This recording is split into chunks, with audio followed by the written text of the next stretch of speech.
तो आज हम जो है बात करेंगे जो है केंद्र शासित प्रदेशों और राज्यों के उद्भव के बारे में।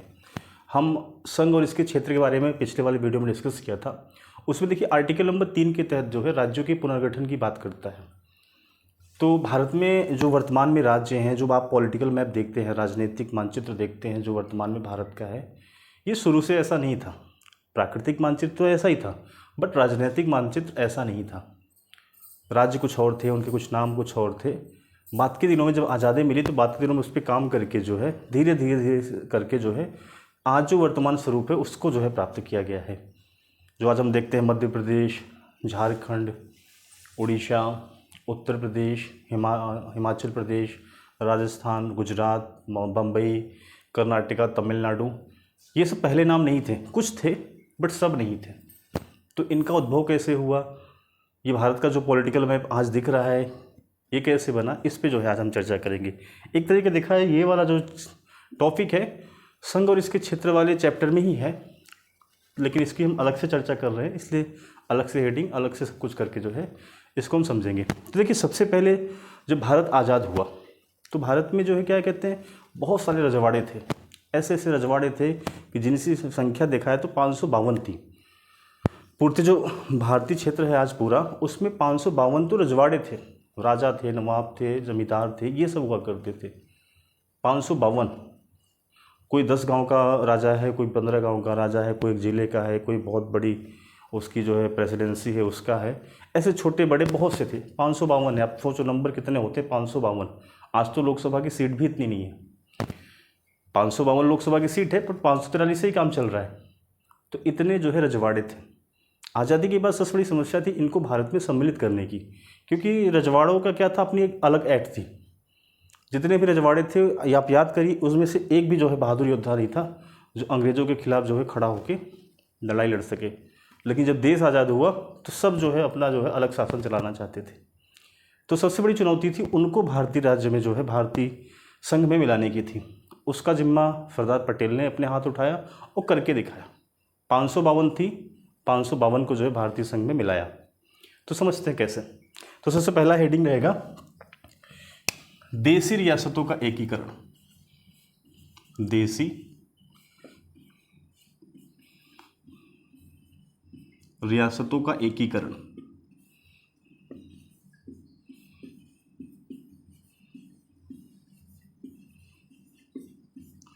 देसी रियासतों का जो है एकीकरण कैसे हुआ भारतीय संघ में, उसको समझते हैं पहले, ठीक है। तब हम जो है वर्तमान स्वरूप में आएंगे। जो भारत का पॉलिटिकल मैप वर्तमान वाला है धीरे धीरे उसको जो है प्राप्त करेंगे। तो देखिए जब देश आज़ाद हुआ तो भारत कैसे आज़ाद हुआ, गवर्नमेंट ऑफ इंडिया एक्ट 1947 के तहत, यानी भारत शासन अधिनियम 1947 के तहत अंग्रेजों ने जो है भारत को स्वतंत्रता प्रदान की, ठीक है। ट्रांसफ़र ऑफ पावर हुआ। तो उस समय क्या हुआ था, 3 कंडीशन थी, या ये कैसे समझ सकते हैं कि 2 प्रकार के राज्य थे, 2 प्रकार की राजनीतिक इकाइयाँ थी, ठीक है। जो पॉलिटिकल यूनिट थी, क्षेत्र थे, जो राजनीतिक इकाइयाँ थीं, या कह लीजिए राजनीतिक प्रदेश थे या क्षेत्र थे, वो 2 प्रकार के थे। पहले थे ब्रिटिश शासित क्षेत्र। ब्रिटिश शासित क्षेत्र में क्या हुआ करता था, यहाँ का जो पूरा एडमिनिस्ट्रेशन था, पॉलिटिकल सिस्टम था, वो ब्रिटिश सरकार के तहत जो है उसके अधीन काम करता था, या उसके अधीन जो है संचालित हुआ करता था, यानी ब्रिटिश सरकार के अधीन ये पूरी तरीके से रहा करता था। ब्रिटिश सरकार के अधीन जो भी इसका राजनीतिक संचालन हुआ करता था वो ब्रिटिश सरकार करती थी, ठीक है। अपने पॉलिटिकल पूरे सिस्टम के माध्यम से जो ब्रिटिश शासित क्षेत्र थे वहाँ पे ब्रिटिश सरकार का जो पूरा शासन हुआ करता था। दूसरे थे देसी रजवाड़े, या कह लीजिए देसी रियासतें। यहाँ समस्या थी, यहाँ कहने को तो राजा मालिक हुआ करता था, नवाब मालिक हुआ करता था, जमींदार मालिक हुआ करता था, लेकिन असली शासक जो है अंग्रेजी हुआ करते थे। इनको जो है किसी न किसी संधि से, लालच से, कैसे भी करके जो है इन पे अपना दबाव बना लेते थे। फिर अंग्रेज़ों का एक कोई जो है पर्सन या कोई बंदा कह लीजिए इनकी जो है रजवाड़ी में रहता था और इनके पूरे एडमिनिस्ट्रेशन पे कंट्रोल रखता था इनडायरेक्टली। सेना नहीं रखने देता था, बहुत ज़्यादा हथियार नहीं रखने देता था, कि बस ये कहता था भाई राजा तो अपना शासन चलाओ, टैक्स हमें दे दो बस, बाकी सेना वगैरह कुछ मत रखो, वो हम देख लेंगे। ठीक है, एक तरीके से जितने भी देसी रियासतों के राजा थे अंग्रेज़ों के पिट्ठू थे। उनका सिर्फ एक ही काम था, दारू पी के नाच देखना, शादी विवाह करना, महिलाओं के साथ नृत्य करना, खुद 75 ब्याह करना, यही सब इनका काम हो गया था। अब देखिए ना, 552 रियासतों में कोई भी एक योद्धा नहीं निकला जो अंग्रेज हुकूमत को जो है चैलेंज कर सके, कोई नहीं था, सब मजे ले रहे थे। तो जो देसी रियासतें थी कहने को तो स्वतंत्र थी, राजा यहाँ का जो है मालिक हुआ करता था, लेकिन ब्रिटिश शासन से संबंध थी, ब्रिटिश शासन से संबंध एफिलेटेड थी, एफिलेटेड थी, संबंध नहीं संबद्ध। ठीक है, कहने को तो राजा यहाँ का हेड हुआ करता था, बट राजा भी जो है ब्रिटिश सरकार की जो है गुलामी करता था, ऐसे समझ लीजिए। ठीक है, इससे गंदा नहीं बोला जा सकता क्योंकि अपने ही लोग थे, वो अलग बात है चापलूसी करके कैसे चल के सत्ता में बैठे हुए थे। बहरहाल ये जो है क्या कहते हैं व्यवस्था थी। तो सबसे बड़ी चुनौती थी जो ब्रिटिश शासित क्षेत्र था, ब्रिटिशर छोड़ के गए, 1947 का अधिनियम लाया, ये तो हमारा हो गया, इस पर तो भारतीयों का शासन हो गया, बट समस्या यहाँ खड़ी कर दी देसी रियासतों में। क्यों खड़ी कर दी? इनको 3 ऑप्शन दे दिया। इन देसी रियासतों को 1947 का जो अधिनियम था उसको 3 जो है ऑप्शन दे दिया। पहला, या तो आप भारत में हो जाओ, भारत में विलय कर लो, या पाक में कर लो, पड़ोसी देश जो बन रहा था पाकिस्तान जिन्ना के नेतृत्व में, पाक में चले जाओ। ठीक है, या फिर स्वतंत्र रहो। ठीक, तो ज़्यादातर जितने भी यहाँ के बड़े बड़े देसी रियासतों के राजा थे, नवाब थे, जमींदार थे, जो भी बड़े बड़े साहब लोग थे, इनको लगा कि अंग्रेज़ जा रहे हैं, अब हमारी जो है राजशाही जो है छाएगी भारत में, ये इनका जो है मानना था। तो ये शुरू में भारत में विलय से मना कर रहे थे। संविधान सभा बैठी, उसमें इन्होंने जो है अपना प्रतिनिधि नहीं भेजा, न खुद आए। इनको लगता था हम अलग रहेंगे, बाकायदे अपना किंगडम चलाएंगे। लेकिन सरदार पटेल को जब चांस दिया गया था कि भाई आप ये काम करना, आपको भारत को इंटीग्रेट करना है, तो सरदार पटेल भी कच्चे खिलाड़ी नहीं थे, उन्हें पता ही नहीं कैसे मनाना है। ठीक है, तो उन्होंने इस पर काम किया, देश रियासतों को मिलाने में काम किया, अच्छे से काम किया, सबको अच्छे से जैसे ही बन सका, ठोका पीटा, धमकाया डराया, जो भी करना था किया। ठीक है, सबको जो है क्या कहते हैं भारत में इंटीग्रेट करने का काम शुरू कर दिया। उस समय जो है पूरी की पूरी जो देसी रियासतें थी वो थी 552, और लगभग भारत के वर्तमान जो भारत है उसका 48% हुआ करता था एरिया के मामले में। इतना बड़ा क्षेत्रफल था, लगभग आधा। इनमें जो है काम किया और भारत में मिलाया। 542 में से 549 ईजिली मान गई। ठीक है जी, हम जो है भारत में विलय करने के लिए तैयार हैं। 3 जो थी नहीं मान रही थी, उसके पीछे अपने कारण थे, राजनीतिक कारण थे, उसको समझते हैं क्यों नहीं मान रही थी। ठीक है, तो उसके पीछे अपने राजनीतिक कारण थे, आखिर क्यों नहीं मान रही थी उसको समझते हैं। 3 रियासतें थी नहीं मान रही थी। पहली थी कश्मीर, या कह लीजिए जम्मू कश्मीर ज़्यादा कहना ज़्यादा सही रहेगा, कश्मीर समझ लीजिए। दूसरा जूनागढ़, तीसरा हैदराबाद। इन सबों में हैदराबाद और कश्मीर जो है बड़ी रियासत थी, जूनागढ़ एक छोटी रियासत थी। कश्मीर में कहने को तो राजा हरी सिंह थे, एक हिंदू राजा, बट वहाँ की पॉपुलेशन जो है मुस्लिम ज़्यादा थी, और उस राजशाही का, उस रियासत का जो प्रधानमंत्री था शेख अब्दुल्ला था, मुस्लिम था। उसने जो है तत्कालीन जो है हरी सिंह को पट्टी पढ़ाई कि आप अलग रहिए, कहाँ भारत में जा रहे हैं, अलग रहेंगे, अपना अलग जो ठंडा प्रदेश है मस्त रहेंगे। तो राजा हरी सिंह शुरू में नहीं मान रहे थे। ठीक है, अच्छा हुआ नहीं माने। जूनागढ़ का भी नवाब नहीं मान रहा था, और हैदराबाद का भी नहीं मान रहा था। इनकी ये जूनागढ़ हैदराबाद वालों की जो है अलग कहानी थी। ये कह रहे थे भाई हम तो पाकिस्तान बनाएंगे, पाकिस्तान बनेगा। तो सरदार पटेल जो है हैदराबाद के नवाब के पास मिलने गए कि भाई भारतीय संघ का निर्माण हो रहा है और ये हैदराबाद को हम चाहते हैं भारतीय संघ में सम्मिलित हो। तो नवाब साहब बड़े जो है क्या कहते हैं रौब से बात किया, और लड़ने वड़ने मारने की धमकी दी। तो सरदार पटेल ने प्यार से हड़काया था कि भाई अगर आप ये सब करने की सोच रहे हो तो आप सोचो कि आप ये सोच रहे हो तो बोलो सोचो हम क्या सोच रहे होंगे।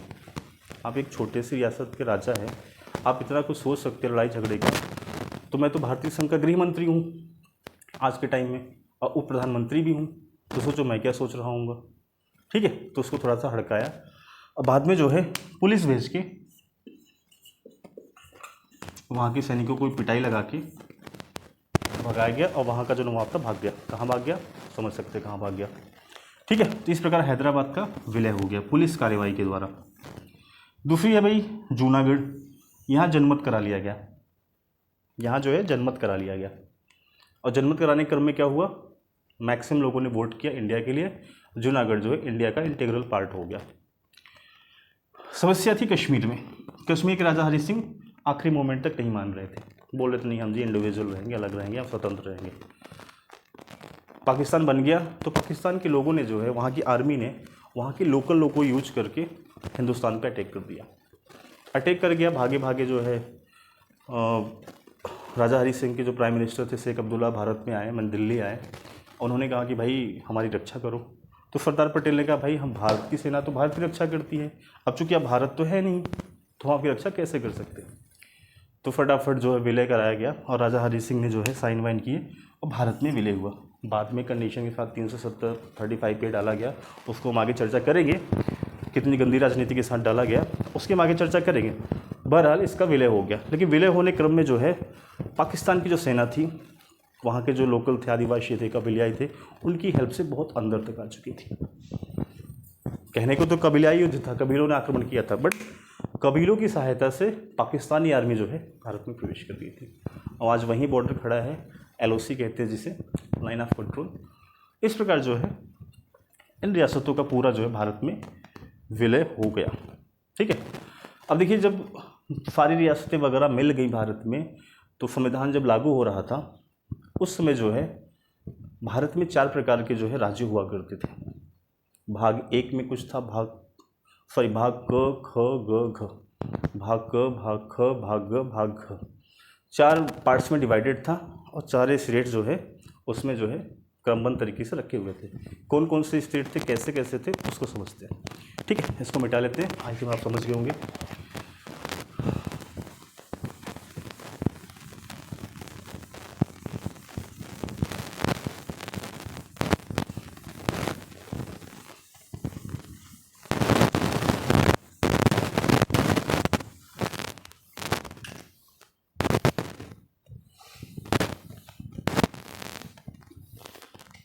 चलिए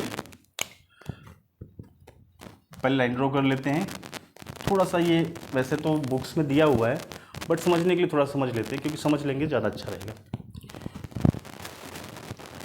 1950 में जब संविधान लागू हुआ उस समय जो है कौन कौन से राज्य कैसे कैसे डिवाइडेड थे, किन किन श्रेणियों में रखे गए थे और क्यों रखे गए थे, उसको थोड़ा समझ लेते हैं। ठीक है, तो देखिए ये है भाग,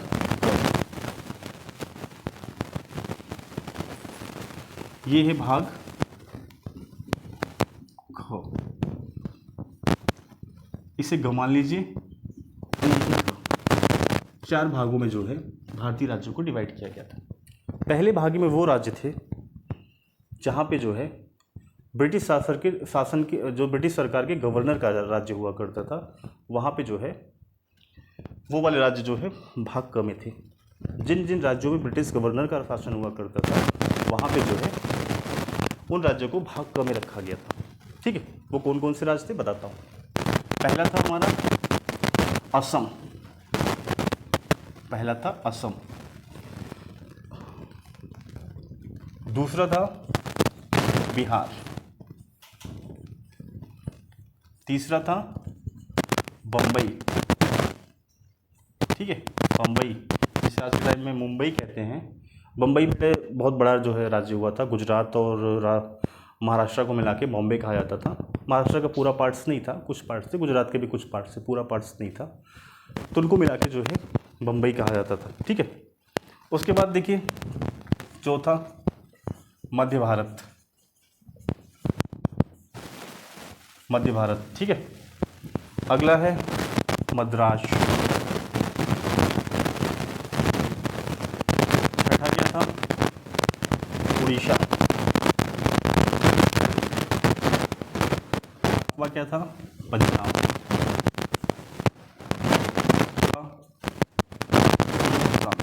जिसे अब यूपी कहते हैं, उत्तर प्रदेश, उससे पहले संयुक्त प्रांत कहते थे। नौवां था पश्चिम बंगाल।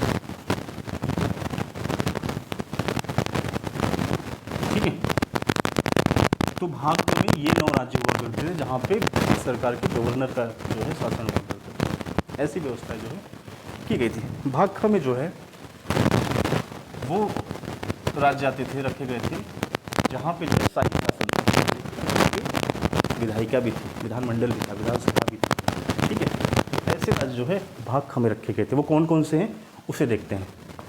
देखिए, हैदराबाद पहला, दूसरा JNK जम्मू एंड कश्मीर, तीसरा मध्य भारत। एक मिनट रुकिए।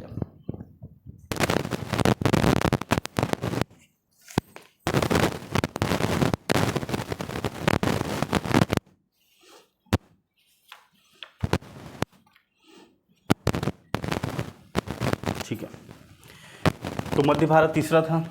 ठीक है, मध्य भारत यहाँ था, मध्य भारत यहाँ है। ये मध्य भारत नहीं है बल्कि मध्य प्रदेश है। यहाँ थोड़ा सा गड़बड़ी हो गई, समझ लेना आप। ठीक है, चौथा कौन सा था? चौथा था हमारा मैसूर। पांचवा था पटियाला एवं पूर्वी पंजाब। पटियाला एंड पूर्वी पंजाब जो है यहाँ पे जो है शासन था। छठा था राजस्थान। सातवां था सौराष्ट्र, जो कि गुजरात में है आज के टाइम में। सौराष्ट्र नाम का कोई जो है ज़िला या फिर कह लीजिए प्रदेश नहीं आज के टाइम में। आठवां है त्रावणकोर।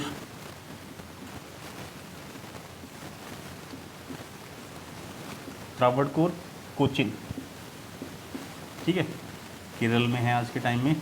और नौवां था विंध्य प्रदेश। विंध्य प्रदेश, ये जो है क्या कहते हैं, 9 ऐसे राज्य थे जहाँ पे शाही शासन हुआ करता था विधानमंडल के साथ। ठीक है, जिसे जो है भाग ख में रखा गया था। भाग ग में जो है क्या कहते हैं 9 राज्यों को रखा गया था जहाँ पे जो है कमिश्नर हुआ करते थे, जहाँ पे जो है कमिश्नर हुआ करते थे। ठीक है, देखिए पहला कौन सा है? अजमेर। ठीक है, दूसरा छोटे छोटे हैं भोपाल। तीसरा बिलासपुर। ठीक, तीसरा बिलासपुर। उसके बाद चौथा कूच बिहार। पांचवा हमारा कुर्ग साउथ में है।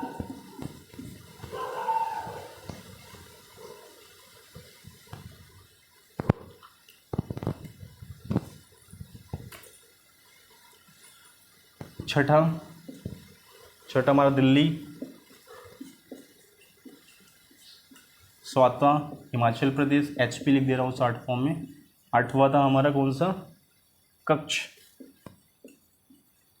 नौवां था मणिपुर, मणिपुर जिसे कहते हैं। बड़ा विवाद चल रहा है आजकल मणिपुर को लेके, विपक्ष बहुत मुद्दे उठाता है, किससे आप बताइए कमेंट्स में।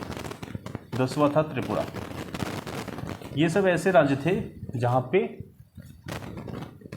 जो है कमिश्नर का शासन हुआ करता था, जिसे जो है भाग ग में रखा गया था। कब रखा गया था? 1950 में, जब संविधान लागू हुआ। तो घ में सिर्फ एक था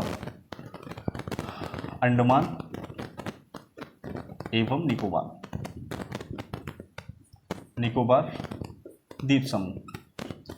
ठीक है, सिर्फ इसको रखा था। इस प्रकार जो है जितने भी राज्य थे, ये जितने भी थे 9 दूनी 18, 10, 28, 29 राज्य थे, जिसको इस प्रकार डिवाइड करके रखा गया था। भाग क में वो थे जहाँ पे राज्यपाल का शासन था। भाग ख में वहाँ थे जो शाही शासन था लेकिन विधानमंडल के साथ। भाग ग में वो थे जो वहाँ पे कमिश्नर का शासन था। भाग घ एक तरीके से यूटी मान लीजिए, अंडमान एंड निकोबार एक सिंगल स्टेट रखा गया था। ठीक है, इस प्रकार जो है भारत को राज्यों में जो है डिवाइड किया, देसी रियासतों ब्रिटिश प्रांत को मिलाने के बाद। लेकिन बात यहीं नहीं रुकी, बात जो है यहीं नहीं रुकी, बात और आगे चली गई। आगे कैसे गई समझाता हूँ।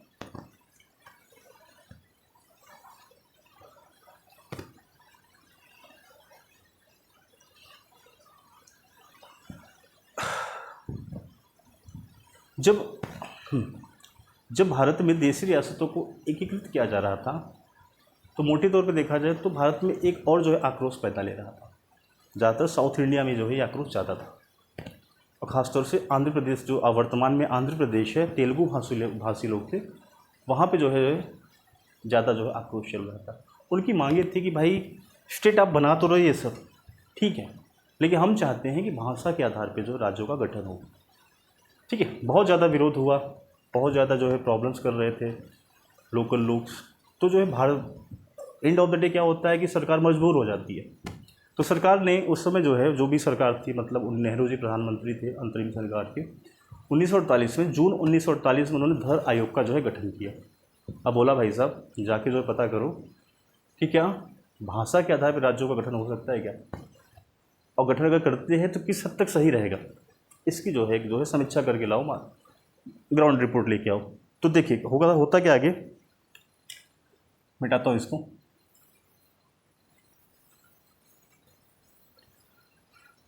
चलिए, तो क्या हुआ,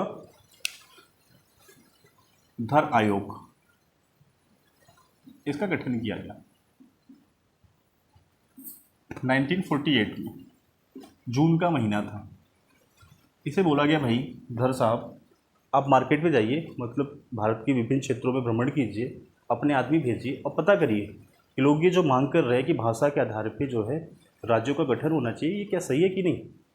उन्होंने अपना काम किया, 6 महीने का टाइम लिया और दिसंबर में अपनी रिपोर्ट जो है प्रस्तुत की केंद्र सरकार को। और उन्होंने जो है स्ट्रिक्टली मना कर दिया कि on the basis of language हम जो है स्टेट को नहीं बना सकते। ठीक है, उन्होंने साफ साफ मना कर दिया। कब मना किया, 1948 के दिसंबर में उन्होंने अपनी रिपोर्ट प्रस्तुत कर दी। ठीक है, भैया नहीं बनेगा, केंद्र सरकार ने ऐलान कर दिया कि हम जो है नहीं बनाएंगे।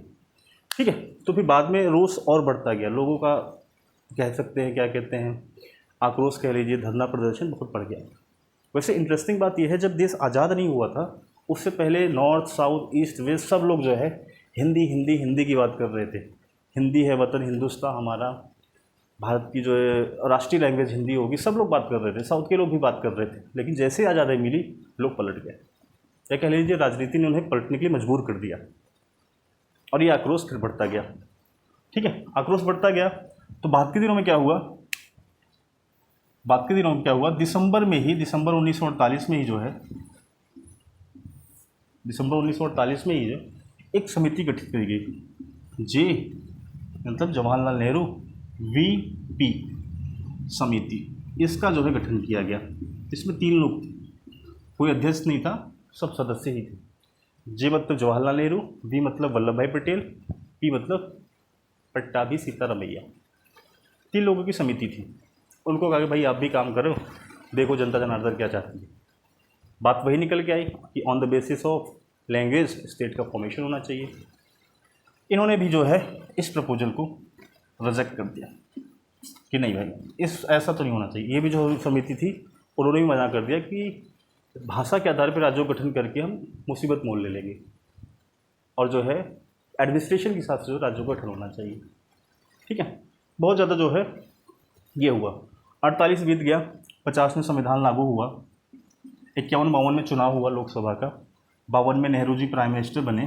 प्राइम मिनिस्टर के बनने के 1 साल बाद 53 में साउथ की राजनीति, साउथ के जो कांग्रेस के कार्यकर्ता थे, केंद्र में भी कांग्रेस और राज्य में भी कांग्रेस, वहाँ की कांग्रेस के कर्ताओं ने एकदम हड़ताल पानी कर दिया। 56 दिन तक भूख हड़ताल से लोग चल रहे थे। एक उनके कांग्रेस के कार्यकर्ता थे, हाँ, उनके जो है देहांत हो गया।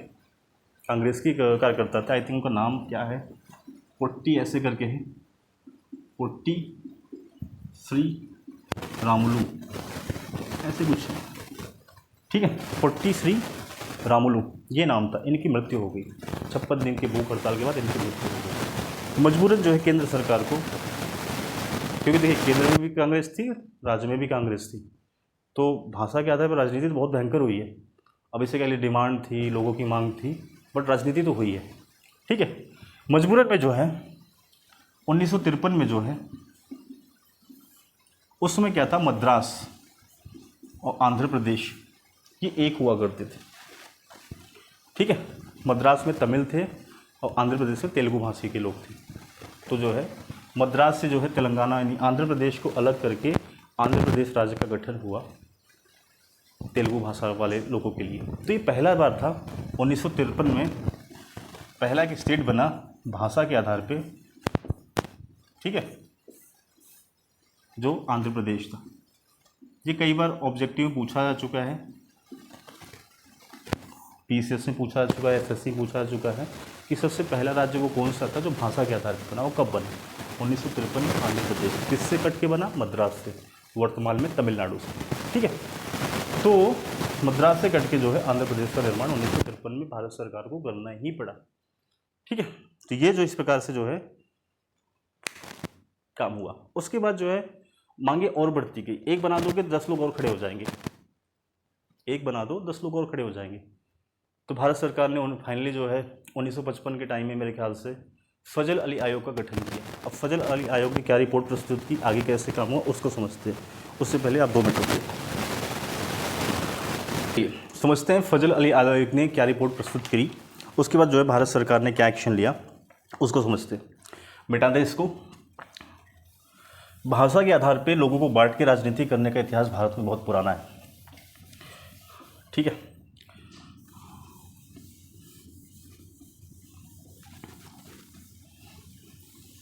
चलिए फजल अली आयोग, हेडिंग आप लोग डाल सकते हैं, फजल अली आयोग। इन्होंने क्या रिकमेंडेशन दी, अब भारत सरकार ने क्या एक्सेप्ट किया उसको समझते हैं। ठीक है, ये समझ लेंगे तो समझ जाएंगे जो है कैसे काम किया जाए। ठीक है, दिसंबर 1953 में जब गठन हुआ आंध्र प्रदेश का, उसके बाद से ही अदर स्टेट्स के लोगों ने भी भाषा के आधार पर खुद के लिए एक स्वतंत्र जो है भाषाई राज्य जो है मांग करने लगे। तो सरकार को जो है मजबूरन जो है इस आयोग का जो है गठन करना पड़ा। 1953 में ही कर दिया, आंध्र प्रदेश के बनने के कुछ दिन बाद ही कर दिया। इसमें 3 लोग थे। एक तो देखिए अध्यक्ष थे फजल अली, जो कि अध्यक्ष थे। इसमें 2 मेंबर भी थे, इसमें 2 मेंबर थे। याद कर लीजिएगा, ऑब्जेक्टिव में पूछा जा सकता है। ऑब्जेक्टिव में कई बार पूछा है कि फजल अली आयोग में 2 सदस्य थे, उनका नाम क्या है।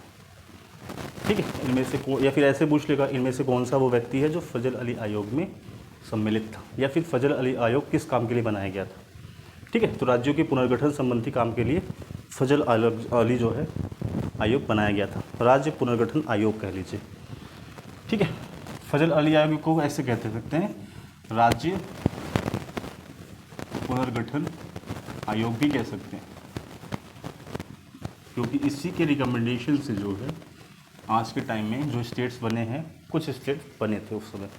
ठीक है, 1956 में। ठीक, तो इसमें देखिए पनिक्कर साहब थे, पनिक्कर साहब थे, के.एम. पनिक्कर एक सदस्य थे, के.एम. पनिक्कर, और दूसरे सदस्य थे H.N. कुंजनू। ठीक है, H.N. कुंजनू 2 सदस्य थे, एक अध्यक्ष थे। इन तीनों ने मिलकर जो है पूरा काम किया। ठीक है, 1955 में अपनी रिपोर्ट प्रस्तुत की, और रिपोर्ट में इन्होंने ये बताया कि हाँ, भाषा के आधार पर जो है राज्यों का गठन कीजिए, कोई दिक्कत नहीं है। भाषा के आधार पर राज्यों का गठन कीजिए, कोई दिक्कत नहीं है, लेकिन एक भाषा एक राज्य की बात मत करिए। ऐसा करेंगे तो क्षेत्र में जो है भारत बंट जाएगा। इसलिए जो है एक राज्य में कम से कम 2 भाषा का प्रोविजन कीजिए। इससे जो है आपसी भाईचारा बढ़ेगा, एडमिनिस्ट्रेशन को चलाने में सहयोग मिलेगा, बाहर के लोग भी आके यहाँ पे रिक्रूट हो सकते। ऐसा उन्होंने रिकमेंड किया। एक हेल्दी भारत बनेगा, एक जो है अखंड भारत बनने का निर्माण होगा। भाषा के आधार पर चीज़ों को बना देंगे तो हो सकता है बाद में भारत खंड खंड हो जाए। ऐसा उसने रिकमेंडेशन दिया। और उन्होंने ये भी कहा कि भाई ये जो 4 वर्ग जो हमने पीछे पढ़ाए थे ना, क ख ग घ, इसको समाप्त करिए। इसको समाप्त करके जो है भारत में जितने भी क्षेत्र है उसको 16 स्टेट और 3 यूटी में जो है डिवाइड कर दीजिए। ये रिकमेंडेशन जो है फजल अली आयोग की थी कि ऐसा आप जो है कर दीजिए। अब लेकिन सरकार को पे डिपेंड करता है, सरकार क्या करती है। तो सरकार ने क्या किया, इसकी कुछ बातों को तो मान लिया, इसकी कुछ बातों को तो मान लिया, लेकिन पूरी बातों को नहीं माना। इन्होंने क्या किया, एक भाषा एक राज्य के कॉन्सेप्ट को एक्सेप्ट कर लिया। आज देखिए, महाराष्ट्र की भाषा मराठी, गुजरात की गुजराती, पंजाब की पंजाबी, राजस्थान की हिंदी, तमिलनाडु की तमिल, आंध्र प्रदेश की तेलुगु, तेलंगाना की तेलुगु, बिहार की हिंदी, छत्तीसगढ़ की हिंदी, उड़ीसा की उड़िया, वेस्ट बंगाल की बंगाली, असम की असमिया। इस प्रकार जो है आज भी जो है भाषा के आधार पर जो है सारे स्टेट बटे हैं और सिर्फ एक भाषा। अब कोई ये ना कह दे कि भाई वहाँ अंग्रेजी भी तो बोलते हैं, तो देखिए अंग्रेजी कोई सेकेंडरी लैंग्वेज नहीं है भारत में, ठीक है। हिंदी भी आज के टाइम पूरे भारत में पहुँच गई है, बट बहुत क्योंकि लोग दूर दराज के क्षेत्र भारत के राज्यों में आके नौकरी करते हैं, थोड़ा बहुत सीख जाते हैं, हिंदी सिनेमा के माध्यम से सीख गए। तो आज जो एडमिनिस्ट्रेशन का प्रोसेस है, एडमिनिस्ट्रेशन में जो है एक ही राज्य है, एक ही भाषा है। आप कन्नड़ में चले जाइए, कर्नाटका में, वहाँ हिंदी में कोई पोस्ट लगा के तो देखिए इस पूरा बवाल खड़ा हो जाएगा। तो नेहरू साहब बैठे थे 1956 में जो है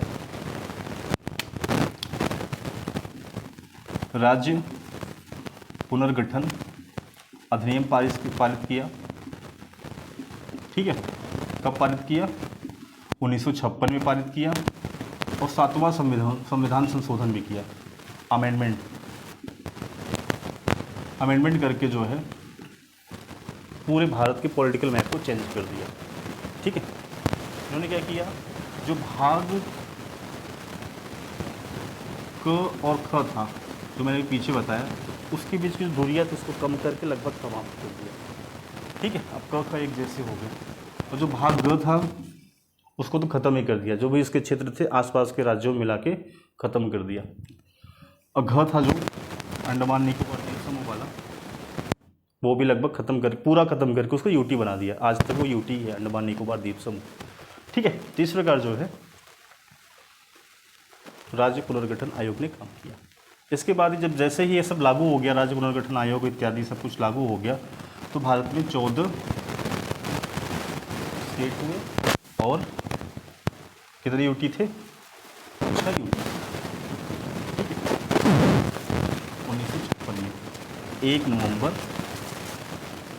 1956 इस दिन जो है भारत में 14 राज्य और 6 यूटी, ठीक है। इस प्रकार जो है भारत का पॉलिटिकल मैप बना, पूरा जो भारत में 1956 में बना। बाद के दिनों में फिर क्या हुआ, नए राज्यों का गठन हुआ, बॉम्बे से गुजरात को अलग किया, मैसूर को कर्नाटका बनाया, बिहार से झारखंड को अलग कर दिया, मध्य प्रदेश छत्तीसगढ़ को अलग कर दिया, हिमाचल बना, पंजाब से हरियाणा अलग हो गया, उत्तर प्रदेश उत्तराखंड बन गया। धीरे धीरे करके स्टेट बनते गए, असम से कई सारे राज्य निकल गए, नए राज्य बने, सिक्किम आके हमसे मिल गया, गोवा आके मिल गया। ऐसे करके धीरे धीरे धीरे आज के टाइम 2024 तक जो है देखा है तो पूरा 2024 में 28 स्टेट्स हैं और 8 यूटी, ठीक है। इस प्रकार जो है व्यवस्था है आज के टाइम में। आज के टाइम पॉलिटिकल मैप ऐसा है, 28 स्टेट और 8 यूटी के साथ काम कर रहा है। तो ये थी जो है जानकारी केंद्र शासित प्रदेशों और राज्यों के उद्भव की। आई होप आपको अच्छा लगा होगा। अगले लेक्चर में डिस्कस करेंगे भारत की नागरिकता के बारे में। संविधान में नागरिकता के क्या प्रावधान हैं, आज़ादी के समय क्या थे, अब क्या है, उसको चल रहे। तब तक के लिए नमस्ते।